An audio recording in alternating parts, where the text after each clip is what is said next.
Hi everyone, welcome back to our third in the series of 3 profile raising workshops for Culture Northumberland, for Northeast cultural freelancers, for creative businesses, for artists. It's been really fun to meet some of you and hear more about what you are thinking in terms of profile raising and where you're putting your energy.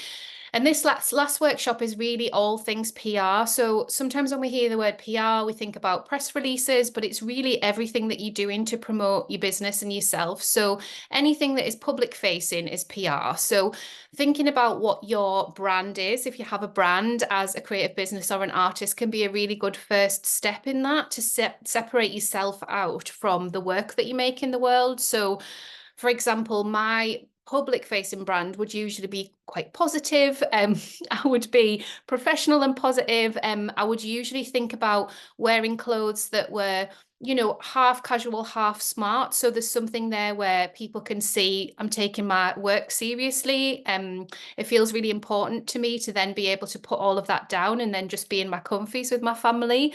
So sometimes I'll share little snippets of life, the things that I feel comfortable in. So things like, we used to have an allotment. It's all gone at the minute. But I did used to talk about keeping chickens on the allotment and something that was quite personal to kind of weave in between the business stuff. So on my Instagram, I talk about the things that I have on offer. On my website, it's kind of the same really, but it'll also be some of the things that make me tick as a human. So that kind of stuff that can feel very relatable. So I just wanted to say that from the off. When we come to doing PR and we come to partnership PR with other people, it can really help us to understand where our comfort zone is and where our comfort zone isn't. So sometimes if we're doing, say, a guest speaking arrangement or a guest podcast, somebody could ask something and we're kind of having to pull ourselves back and work out how comfortable we are in answering that. And I've definitely had that experience. So a good piece of work to do before any of that can be to just kind of work out, these are the things I'm comfortable talking about. These are the things that actually I don't talk about in the public arena. And then so that if you are ever asked and you don't feel comfortable, you'll know where that's coming from, because it can feel quite unnerving if it pops up. So I want to just share a couple of examples of PR kind of in the traditional sense of festivals and events that I used to work in, because I think it'll be helpful for context. So when I worked in festivals and events, we would put out probably like between 3 and 5 press releases for a 10-day festival. So we would do one that would announce the date of the festival and tell people about what it was and why it was there. And then we would do others that had more of a kind of hook. So something that we thought the press might pick up on, something that was interesting, maybe a human interest story, maybe we're flying some artists in from abroad, but we're trying to kind of find the most exciting feature in all of the kind of run of the festival. So within that, it can also be where we look at our own work and we think, well, what is exciting? What would people want to know? So sometimes it helps to just kind of pull back and speak to a friend or speak to a PR professional about what are the exciting bits of what you're doing. So say if you're launching a solo show and you've never worked with that particular gallery before, that is exciting. That is exciting news. It's local interest. People will be interested in it, and it could be picked up by nationals as well. I've also had like lunch and dinner with journalists where they've wanted to just interview us, the team, about what it is that we're doing and why. And they've done a spin on it that has been quite Northeast focused. So there was a guy that I had lunch with in Newcastle who was from The Guardian, who wanted to cover the Children's Festival, but also wanted to go and stay in Craster and have Craster kippers. And the main conversation of the lunch was about Craster kippers. So it was like wholly frustrating to me because I just wanted to wax lyrical about this wonderful work that we were mounting. But for him, that was his filter, it's like the Northeast, Northumberland has Craster kippers.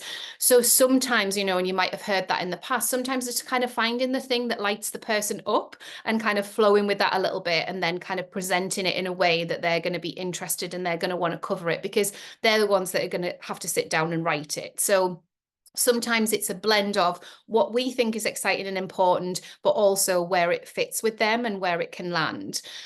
Earlier this year, I hired a PR manager who I'd massively respect and recommend to you guys. So she's called Lucy Werner, and she used to run an agency, a PR agency in London. She's now moved to rural France, and she hosts a membership for people to join if they want to get better at PR, if they want to kind of pitch out opportunities and that sort of thing. So when I worked with Lucy, I worked with her because I had an online summit coming up, and I also was promoting my book, my co-authored book, How to Build a World-Class Substack. And I felt like there was so much to say about both of those two things. I wasn't quite sure, what angle to take with both of them, whether it would be too much to kind of talk about both of them in one press release, where the press releases should go, all of that sort of thing. So it was really great to work with Lucy, and we did end up kind of composing 2 press releases together. And the book was really about it being the first Substack book. And it was a little bit more background about me as an author and my co-author, and a little bit about the way that we were running pre-orders, which was on Kickstarter. So that one went out, and I also consulted someone who is in the industry of kind of author management, and she had this amazing little black book of contacts that she just gave me. And so that press release went out to all those people as well. So sometimes sitting at the computer and thinking, well, who do I send it to? Where can I send it? Is really, really daunting. But usually you can find one person that can unlock quite a lot of really helpful email addresses. And I'll also give you some of that take of like, make sure you use their first name, make sure you say, oh, it would really be a really good fit for this specific feature that you guys run. So sometimes some of that intel can kind of bubble up, and that can be really helpful. And that's what Lucy puts in our membership, which is really good. I find that super helpful. And then the summit email went out with the press release. I had images attached to both. What people will say is it's better to kind of link them to, just send one image that's quite low res and then link them to a Google folder or a Dropbox so that they can grab more if they want to. Sometimes you don't hear back from them and it goes in the press. Other times they'll come back with questions and then maybe want a little bit more information. But the format can work. And so over the summer, I had various different speaking engagements. One of them, I really didn't know much about them, but when I got on the Zoom call, there was 171 people waiting to hear me speak. And I've never spoken to that many people on a Zoom call before. So I had to have a bit of a moment. It was quite like, it just did feel quite daunting, but it had worked, right? So what I wanted was the book to be in front of people to know about the summit, people to understand my work, and it worked. So I think sometimes we can feel like, okay, we've sent that out into the world. Has anyone picked it up? Is anything happening? But other times, you get that one piece and it was worth it, just for that one piece. And there were some other bits and bobs that I did as well.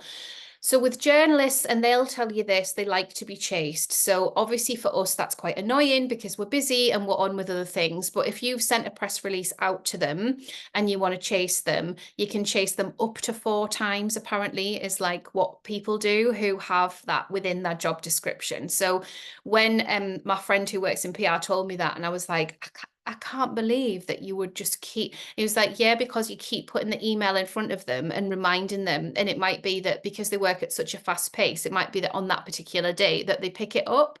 So for me, I wasn't used to that at all. Usually if I've sent one email, then that's it done, so that kind of notion of reminding people and putting ourselves back out there, it comes back to the profile raising. We don't want to do it because it's uncomfortable. We don't want to be bothering people. We're like, well, they've got the email. If they were interested, surely they would get back to us. It's not the case in journalism. We have to pester them. We have to get back to them. So definitely on that one, I only sent it once because I was super busy and it was the summer holidays, and I just sort of thought, right, it's just a one-shot wonder. So you can do it that way. But if you know and you build it into your Arts Council funding bid or whatever else you want to kind of look at it in terms of the timeline of your project, if you know that you can nudge and send a few more kind of reminders to people, I think it is really worth doing because the industry's used to that. So a really, really good thing to do. The other thing that I was going to tell you about was when I had my Arts Council funding for Creativity Island for Mums, I worked with a professional PR manager on that. I'm just letting someone in the waiting room.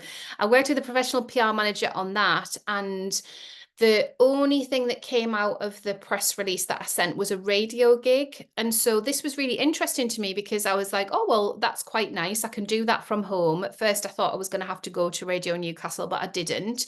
And so again, the radio are always looking for kind of interesting snippets. And I don't follow any of the shows well enough to understand, but I've definitely been in the car on the school run where there's been people from the cultural sector talking about a project that they've got up and running and something that they're passionate about. So again, sometimes it comes from that human interest angle. Sometimes it's covering off something that they want to cover anyway. So we can look to see what that currently is. If anyone's got any more information on that, then please do share. But I think sending things into radio, and those radio producers, you can get their email addresses online, can be a really useful thing to do. You know, it'll be 10, 20 minutes of your time. Most of the time it's pre-recorded, mine was, and then it goes out at a certain date.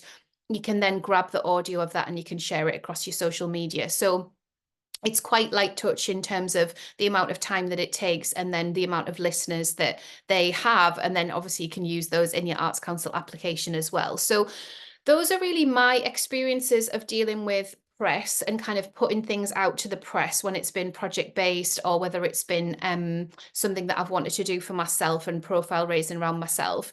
I'm going to ask Beth a bit about her experience as well, because I just think it's helpful to have that kind of, the two of us express what it is that we've kind of gleaned and learned. And then I'll go into some of the more, for me, what I feel the more fruitful partnerships are, which is around collaboration. So Beth, just in terms of press releases and when you've put information out there to journalists, to media, what sort of results have you had back? And I know that we've chatted before because there's been a couple of Facebook groups that you've been in that you've been able to kind of pitch and like put stuff out that way. So it'd be great if you could tell us about that as well.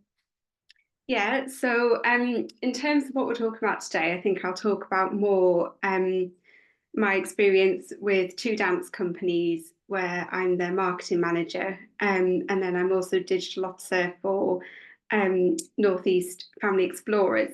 So in terms of sending out press releases, I'll be talking kind of with that hat on.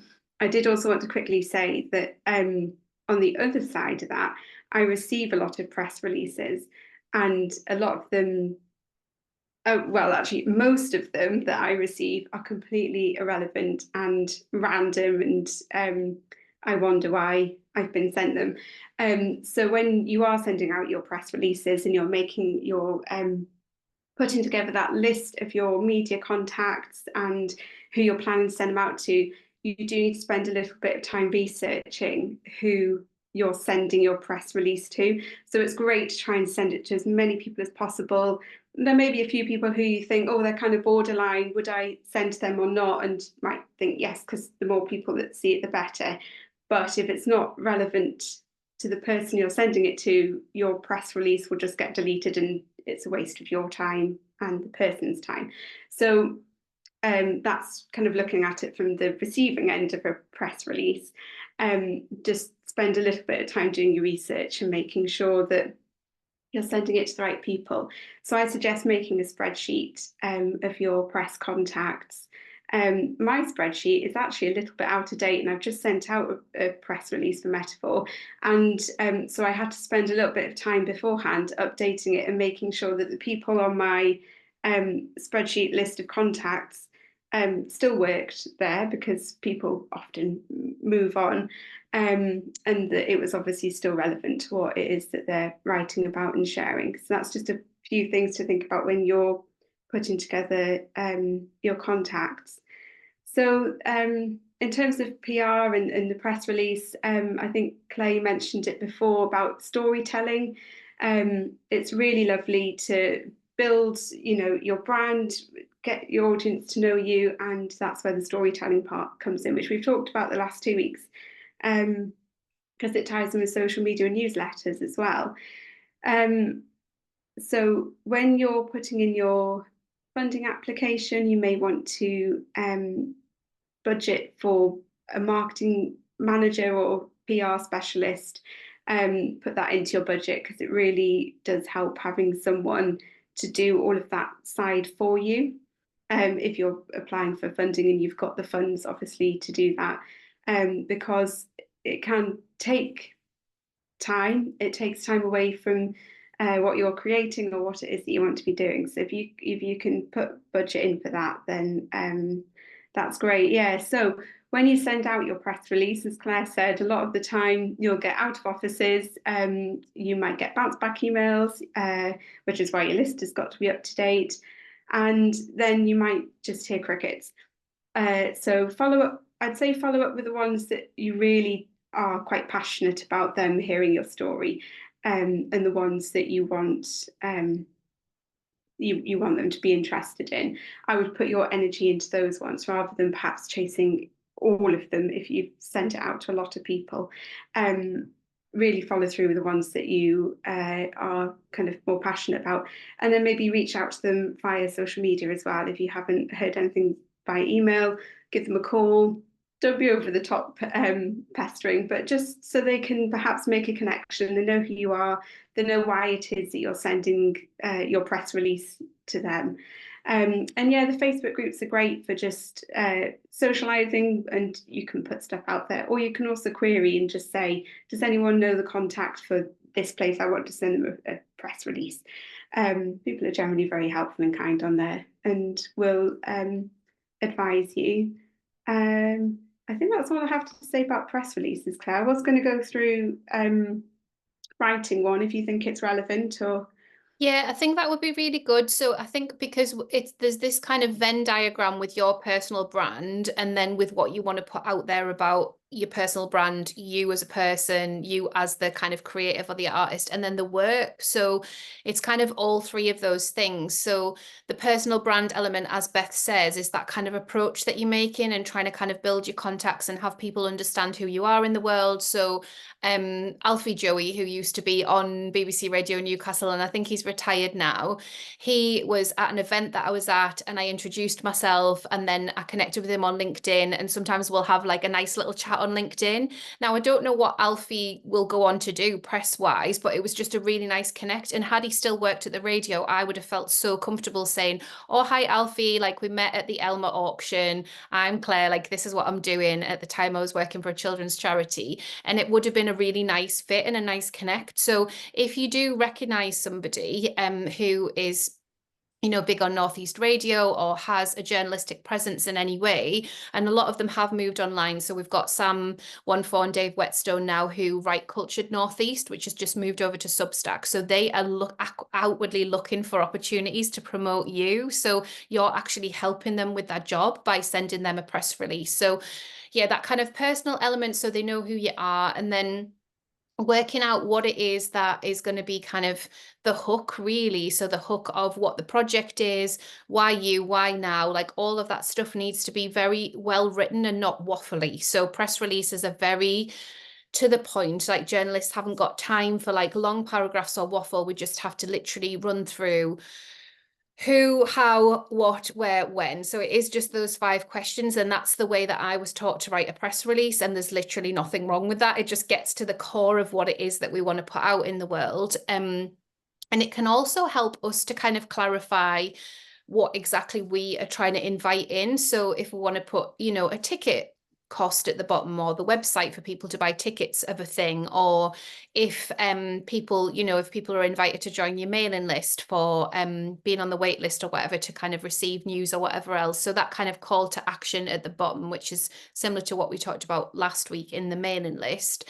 Usually press releases would have a headline. So I'll go back over to Beth with this, because for me personally, like I don't necessarily come up with the headline first. I'll kind of fill in the who, how, what, why, when first, and then I'll circle back and be like, okay, what is the headline? Like, how am I going to make it of interest to a journalist? Because it's not our natural skill set to write in that way. So I tend to like flesh it out all out first, and then try a headline, and then make sure that I've got my call to action at the bottom. You can then also kind of sign off and make sure that the journalist has got more of your contact details. So if you just make a line at the bottom and make sure that they know that's not public information, but it's like for further photos or video or interviews, this is the contact. So that's how I've always structured it and how I've always done it. But how about you, Beth? yeah, so and with the headline as well, I think if you're sending it to say digital media for print, for online, they'll tweak the headline anyway because they'll want it to fit in with their SEO and things. So don't get too hung up on writing that. If I share, let me just make sure I've got that up, and I'll share the last press release.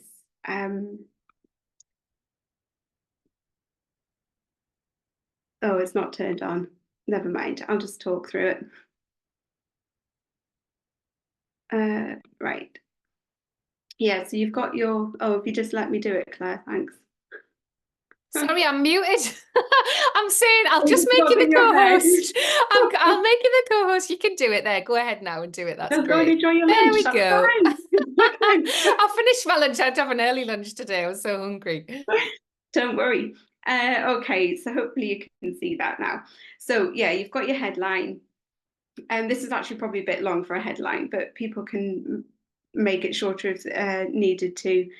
And then, yeah, so you've got your brief introduction at the start. It's just a couple of sentences, like Claire says, it needs to be quite punchy, and because a journalist or whoever is reading it will just read the first couple of sentences and make a decision as to whether this is something that they're going to want to share or not. So that's really got to be quite straight to the point, but also quite enticing as well. So that was just the first little introduction, and then you go on to talk about what it is. So in this case, it's a project that we're talking about that they've just received funding for. So then we go on to talk about the project in the next few paragraphs. And a little bit further down, I have actually included a stat as well, just to kind of back up what it is that we're talking about and the importance of it. And then, as Claire said, you need to pop in kind of where you can find, in this case, it's Metaphor Dance, so the website and social media handles, and they've also put a call out for community groups to get in touch with them as well. So I've included that there. And then there's the couple of images. I've just put 2 on, as Claire says. You don't need to put a lot. And I've just said requested for further images, which I know sometimes the press actually find that quite annoying. So include at least a couple of photos in it. They don't want to have to then contact you for the photographs if you haven't put any in at all. So I've just put a couple in, then they can always inquire further for interviews and images, who it is they need to contact, and then the notes to editor. So in this case, this bit's actually quite short because it's just Metaphor Dance that I'm talking about. But if they were working with, say, a videographer or something, I would put that person's details in this section as well. So this necessarily isn't going to get printed, but it just gives a bit of background. And again, it's why it's relevant. They're based in Northumberland. So I did send this quite far and wide, but a lot of the contacts were northeast based.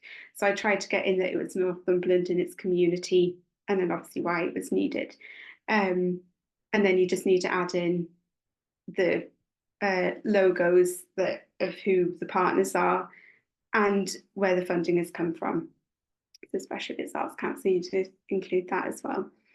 And that is your press release. So it doesn't need to be too lengthy, overcomplicated, as long as, like Claire says, you're not waffling on too much, you're getting straight to the point. It's quite a punchy and interesting. And like I said before, make sure you've done your research to see who you're sending it out to. And then if you've got any questions about that, you can pop them in the chat, but that's the press release writing. That's great, Beth. And then, just looking at the specifics that you had there, like you had some specific dates there, you had the people, it's everything that we could possibly want to know about not only that project, but who's behind it, the timeline, the funders, more images and all that sort of thing. I know that the press releases that I receive, they tend to send me a Dropbox folder. So if it comes to me and they want me to promote it on Culture Northumberland, quite often there'll be a Dropbox folder of images, and you can do Google as well. So I think, like Beth says, it's good to attach a couple, but there's always that option if you can set that up. If you have got that to send them, then they can just grab what they want to grab. They won't tell you if they're going to print it. So you'll never know unless you literally go and buy that paper or check that website, or you have Google Alerts signed up for your name or something like that. So it can be quite hard to know whether any of it's worked, but it is worth doing, and it's worth doing to also have for the next part of what I wanted to talk about, which was good fit collaborations. So sometimes we can get stuck on, okay, like we want to get this in, it used to be the Journal Culture magazine. So everybody wanted to be in the Journal Culture magazine. And then, that flowed through. And then, there might be a Journal Culture award. It was recognition that the Journal Culture magazine, and this was held in high esteem, that you had this project that they were interested in, and then they would push it out further. But quite a lot of what happens with the press is there are paid partnerships that happen. So say if you wanted to pitch to the Crack magazine, you're going to have to pay to be in that magazine. You're going to have to pay for editorial. And that can work in quite a lot of, it can be like that for quite a lot of magazines. And so you might have seen other companies, bigger companies, having all these features, but they could have been paying for those. So you can absolutely pay to be to have that advert and to design it up as an advert, or to design it up more subtly, so it would be still similar to a press release, but you would be paying for that. So that's always an option with PR, but there is quite a lot that you can get for free. So reciprocal collaborations are where you would approach somebody who had a similar kind of setup to you. So potentially, let's just think about artists. So Anthea and Trina have just done a wonderful collaboration at Annick Playhouse in the gallery space upstairs there, and they sent out a press release and a newsletter. So it was definitely on our radar. Beth, I think you covered it, didn't you? So with Beth and Trina, if they hadn't have done that collaboration together, they would have still been a really good fit to talk to each other's lists. So Trina could have done a pop-up on Anthea's list, and Anthea could have done a pop-up on Trina's list. They could have done some sort of social media takeover. They could have sat and recorded a Zoom conversation together like this and put that out there. Sometimes it can just add more interest and bring more reciprocal contacts over to collaborate with somebody who is a good fit collaborator. So it can be somebody in the same industry slash niche slash art form. It can be someone who you think your audience would be interested in, and you think their audience would be interested in for you. For me, I always try with people that have slightly bigger audiences than I do. So I'm definitely open if anybody sends me a request for an interview. Like, I'll always do that stuff because I think it's great to be asked those questions, and it doesn't take me long to do that type of interview, a written interview. But usually if I'm thinking about growing what it is that I want to do and getting more eyes on my work, I'd be looking at somebody with a bigger platform than mine. It's also really interesting to be in those spaces and on those platforms because, like I said earlier, of the questions that you might get asked. So because we can be quite insular in the cultural sector, and we all know what each other does, and we know how it all works, and we've got the same frustrations, and we've got the same kind of blocks around things. But when you move into kind of adjacent sectors, you realize that the questions that people ask and the things that people are interested in are different. And so it can just kind of shine more of a light on what you are here to do and what you've got to offer, and get you to think about using different language. We get accused a lot in the cultural sector of using language that people don't understand, or that puts people off, or people don't feel invited. There's a lot of kind of gatekeeping around specific invites to things, and that can just have us feeling like we're not very approachable. So one of the big things that I always try and do is make sure that I am really approachable, that I'm approachable as a person, that people can reach out to me and stuff like that, because people are scared to reach out. So if you say that, I'd be really happy if anybody wants to do a blog swap, if anybody wants to do an interview, I'm here. And then also just be mindful of your energy around that stuff, because it can be quite draining, but it can also give you a bit of a boost. And that'll maybe depend whether you're introverted or extroverted, or whether you're neurodivergent, but there's loads at play there. So I think working through what are the best fit opportunities for you, but knowing that those collaboration opportunities can all add up as well. So when I was promoting the book, I worked out that I'd reached over 60,000 people that I wouldn't have reached otherwise, just by doing interviews and a couple of workshops and a couple of kind of video interviews and stuff. And that for me just felt like I'd done enough. There's only so much that we can do.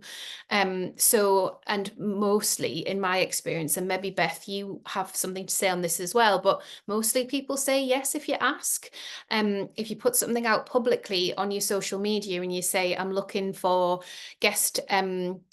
to guest on other people's social media, or for any advertising opportunities for this new show, for this new artwork, for this new gallery, people usually want to help. They want to be helpful. So for me, I don't feel like I've ever been ghosted, even though I would have said a few years ago that was probably my biggest fear. Like, what's the point in doing it, because no one's going to get back to me? I don't feel like it's been like that with my peers. I feel like people have been very warm and very encouraging, and also said, yeah, that'd be great. And could I also come on your podcast? Or, yeah, that would be great. Could you also advertise me to your audience? So it's all worked out quite well. Have you got anything to say on that, Beth, in terms of like the collaborations, blog hops, like other things that you might have done over the years that Yeah. have felt good? And just, well, I think a lot of it is as well. So the reason you haven't been ghosted is because you've really worked at building those relationships and making those connections so that when you do put something out there asking for a collab, or you do approach somebody, you're not somebody who's just turned up and just wants to get something from another person's audience. You've kind of invested that time, and they know that you're just as interested in helping promote their work and sharing what they're doing as well. And I would also say, I know it is really, really hard because I would also find this quite nerve-wracking.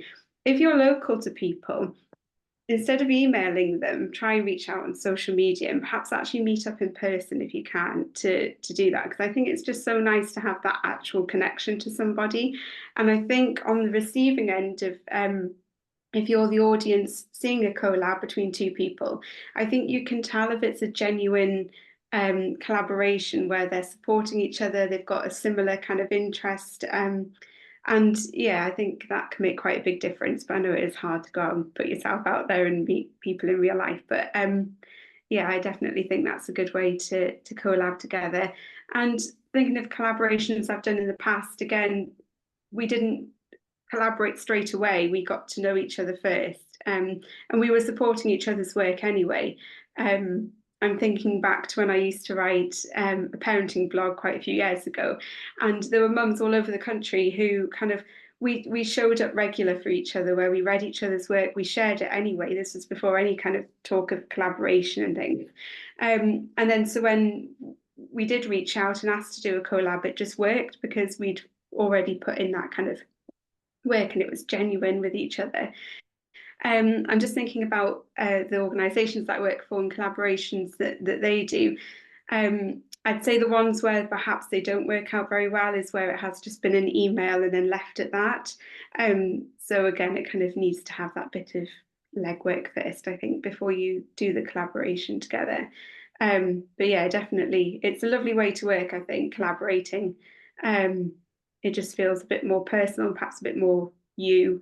And it is a good way to tap into somebody else's audience as they will with yours as well, and getting your name out there to people who perhaps might not have seen you before.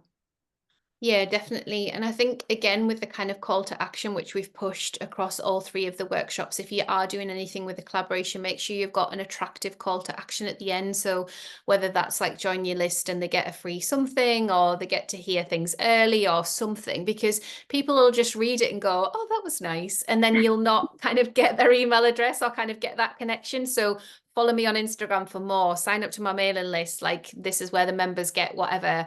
It's really good to kind of just remind yourself to do that at the end of everything.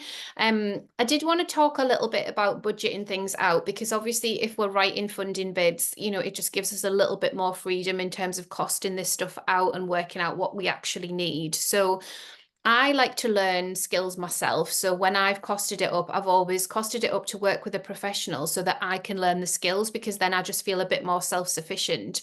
And so you can absolutely, if it feels really hard to do, you can absolutely outsource it. But I think being able to learn it and then know the next time maybe you haven't got funding and you're trying to run it on a bit more of a shoestring budget, you've got the skills like Beth's just talked over the press release there.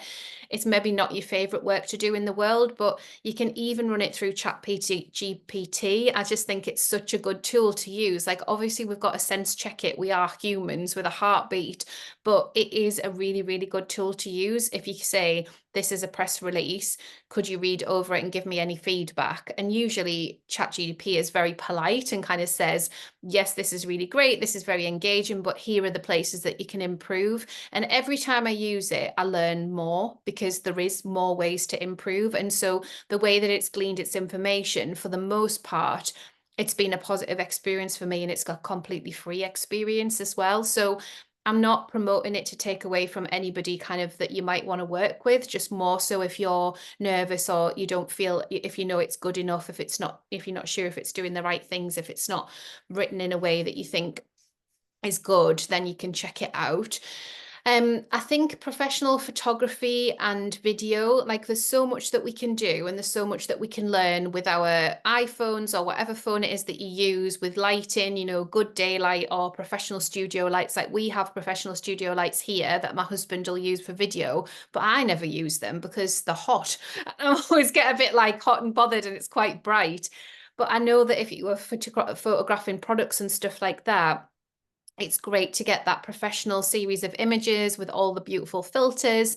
And then if you do want to just do a makeshift thing yourself, obviously there are YouTube tutorials you can watch to understand how people get those really good effects. So there's all sorts, from kind of using perspex and different backgrounds and kind of photographing things with water reflecting. Like you can be really playful with it and it can be like, it can feel really good. I think that when you have a professional headshot, and you've got a series of photos that speak about who you are as a person and what it is that you just keep reusing them. You know, there's so many artists that I've mentored over the years that will just keep getting new photos done. And it's kind of a procrastination tool, really, because they've got good photos. Like we don't need to refresh them that much, I don't think. You know, you can if you think that's really important to your brand and to be keeping everything fresh. But I think when you're looking at budgeting, you get some good ones done, or you know, you learn some techniques and ask your partner or your friend or a colleague to take them for you, and then you just keep using those. So the main one that I use across social media, or did use across social media, was taken by a professional photographer, but it was taken with our iPhone. And so I've used that for years. I just really like the composition of it. It was in Barter Books, so it felt like it had that kind of Northumberland backdrop, and I just really liked it and I ran with it. And then I've got a few more that I bring into the mix now.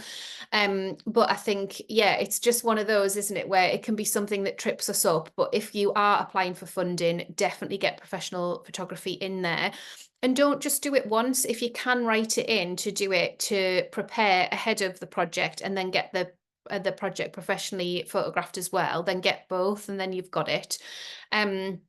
Working with a PR consultant like I did with Lucy, that was like an hour with Lucy, and then I went away and kind of thought through all of the ideas, and she quickly checked my press releases afterwards. So I had that kind of sense check and that confidence with her. And for me, that was worth its weight in gold, because I think I was so stuck in that, like, well, I'll just keep talking about it on social media. I'll just keep talking about it to my mailing list. And actually, she just broadened my horizons around different contacts and what might be possible. So that was really worth the investment for me.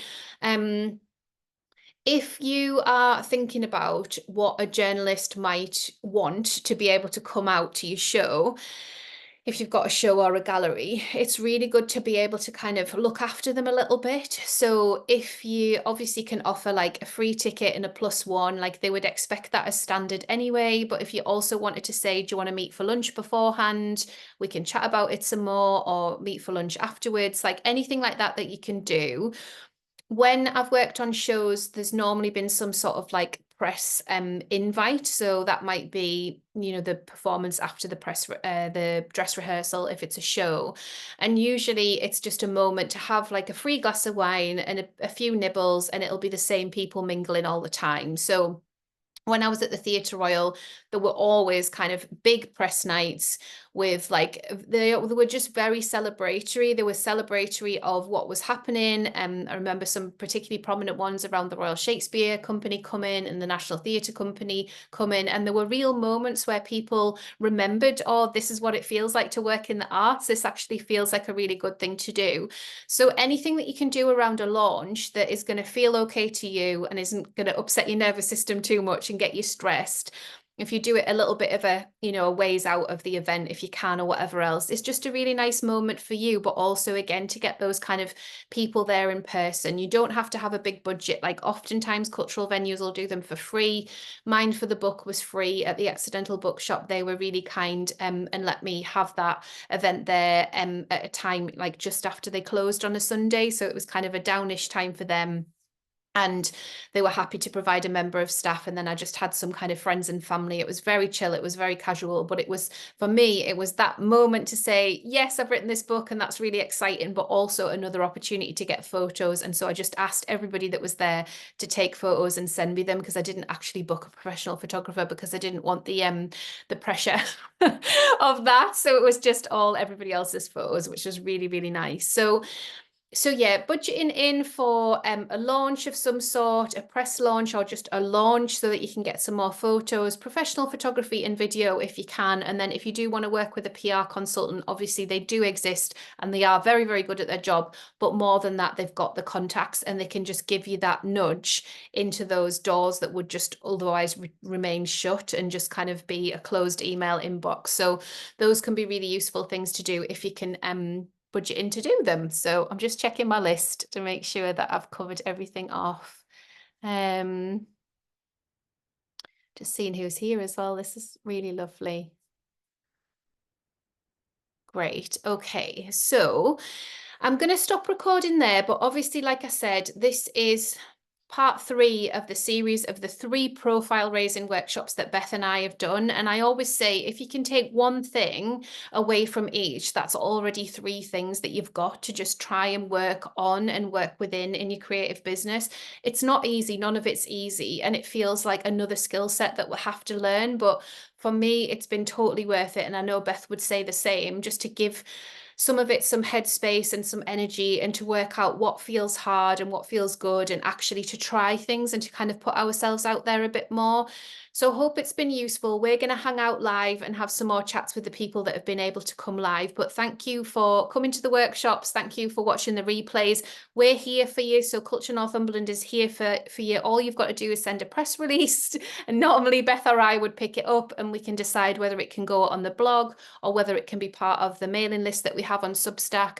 There are always opportunities there, and sharing across social media as well. So if you tag Culture Northumberland, Beth looks after the Facebook and the Twitter and will retweet and reshare stuff on Facebook. So we do have quite a big reach, so it is worth doing that. And then remembering some of the other people that will be in your corner, like Sam and Dave at Culture Northeast, and who is it, Claire at the she Narc magazine, and then she's got another one as well. I forget the name of it now, but it's like a Northeast travel and tourism magazine. It's really beautiful. I'll get the name of it and I'll put it in the comments underneath. But yeah, if there's anything else that you want to ask in relation to the series of these workshops, then we're here for you. But other than that, thanks so much for being here, and I'll stay and chat to the people that are here live. Thanks, everyone.